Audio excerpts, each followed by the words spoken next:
கணவன் மனைவின்னு என்ன, எதுக்காக இந்த மாதிரி ஒரு சம்பந்தம் உருவாக்கப்பட்டது? இந்த மனித இனம் தொடர்ந்து நடக்கணும்னா சில விதமான தன்மை நடக்க தேவை இருக்குது. அடிப்படையா உடல் தேவை, ஒரு காமம் இருக்குது.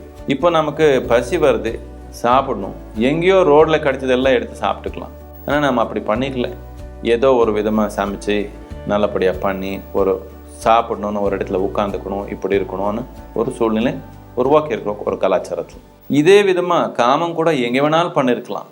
ஆனால் அது கூட ஒரு புனிதமான சூழ்நிலை உருவாக்கி ஒரு குறிப்பிட்ட சம்பந்தத்தில் அது நடந்தால் அதுக்கு ஒரு புனிதமான தன்மை இருக்கும்ன்றதுக்காக இந்த கணவன் மனைவி என்ற ஒரு சூழ்நிலை நாம் உருவாக்கியிருக்கோம் சமூகத்தில்.